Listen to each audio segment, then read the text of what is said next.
Hello everyone, Namaste. Today I'm going to talk about the observational method in psychology. So as we know, psychologists use the research design as a blueprint to guide them for their research to decide the methods of data collection. So the first and foremost is the observational method. It's very important in psychology.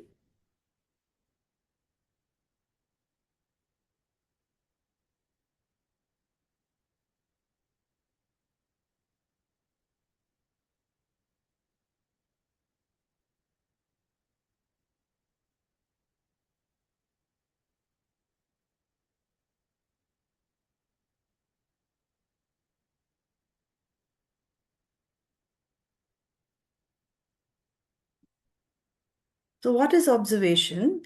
It is a method in which we record behavior in a systematic way as we watch it in a natural setting.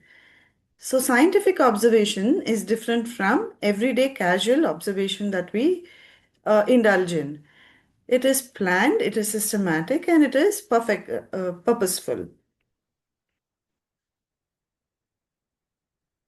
Observation is important in psychology because it describes behavior and as it happens in the natural context, and it reveals details. Now, describing behavior, observation is an effective method to capture and describe behavior accurately as possible, without personal bias, and it helps us understand behavior as it occurs naturally in real settings. Then it reveals details. So maybe you will come across some details that you have missed in casual observation. So because scientific observation is planned, you may come across certain details that you miss otherwise. So what is the difference between scientific observation and everyday casual observation? So one thing is selection. Psychologists will select which behavior they want to observe. They don't observe everything that happens in the environment, and they record this. So, behavior is systematically recorded using tallies or checklists. They make notes, they take photos, video recording, audio recording, and so on. Then they analyze this data to understand patterns and meanings in behavior. As I've already told you, in psychology, the data doesn't speak for itself. It needs interpretation. Interpretation is very important. And to observe, the observer should have very good skills of observation. I will tell you in class about what are the skills required to be a good observer. Now, types of observation, there is something called naturalistic observation, controlled observation, participant and non-participant observation. What are these?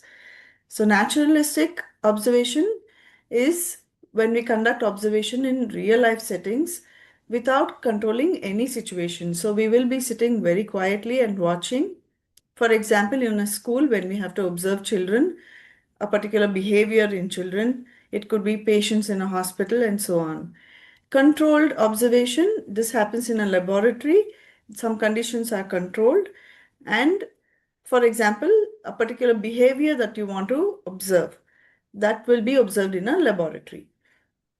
Non-participant observation is when we stay separate from the group, we observe from a distance. We don't involve ourselves. Like for the same example, when you are observing children in school. And participant observer, we become a part of the group or the community so that we can build a rapport. Then we can observe the behavior. The people won't be conscious, and we can observe their behavior naturally in the natural setting. There are certain strengths and limitations for observation. So, advantages is the behavior that we want to observe will be studied in natural situations. It is useful for understanding real life behavior, and it captures whatever responses that happen naturally. in the setting. In the lab also, we create um, a similar to real life situation. The limitations is that it takes a lot of time, it is labor intensive, and you may be biased certain times without your own knowledge. And our personal beliefs, our value systems may influence interpretation. That's why it's important that we record behavior as it occurs and we don't interpret it during observation to avoid our personal bias. We interpret only later. After we come back from the field or the laboratory, then we analyze our data and infer. So that's it from me. Until the next method that I discuss in the next video, thank you once again.